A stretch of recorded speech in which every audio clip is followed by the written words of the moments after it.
So the RNC is really, really upset about the CNBC debate because they dared to ask questions at the CNBC debate that weren't just softballs down the center of the plate, and that's unacceptable.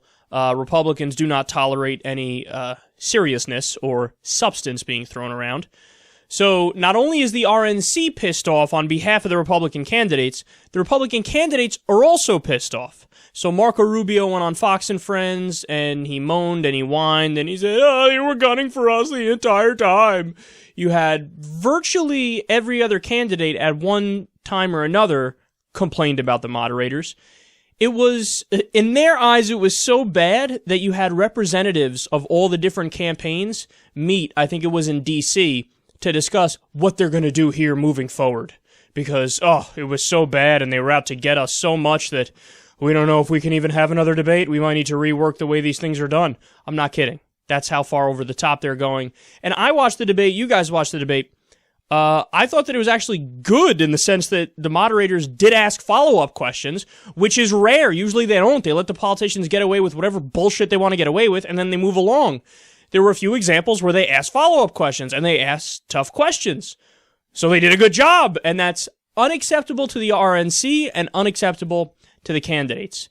So it's gotten so extreme now. The moaning has gotten so extreme that right before I came on air, I just learned that the RNC suspended their upcoming debate with NBC in February.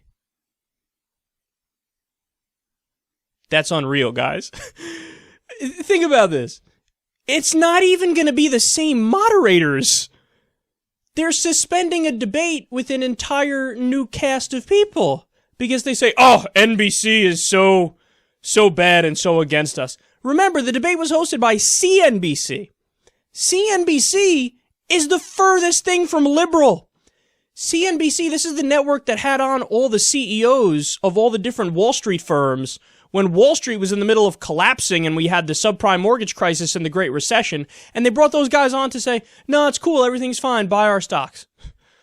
So this is nowhere near liberal, the entire network. If you watch it during the day, any day, they're usually doing a segment where they're bashing the minimum wage, and they're talking about how business is awesome, and they're cheerleading for Republicans. They're right in league with Fox News. If you don't believe me, you just don't know anything about CNBC. But the Republicans have gotten so extreme that they're now pretending and lambasting CNBC as if they're liberal. This is unreal. So Donald Trump, who is the Republican id, had a moment of honesty here where he said something even he probably recognizes now that he shouldn't have said. Look at his proposal as to how we should handle debates moving forward. I refer to the Lincoln-Douglas debates. Right. Why can't we get rid of the moderators and just have debates without moderators? Well, you would think that, I guarantee you, these moderators are not big Republican voters. And I said that if we're having a Republican debate, maybe every moderator should show that they vote Republican. Because why should we have these people that hate everything we stand for? And I won't mention his name, but the questions were so nasty. So nasty. So why should we have these people? There he is. He's laying it out there. Why not bias the debate in our favor before the debate starts so we don't get asked any tough questions? Why not have a Republican throw softballs at us all day long? Why would you want something like adversarial that questions our authority and our power and our ideas? What a ridiculous way to do the debate that would be.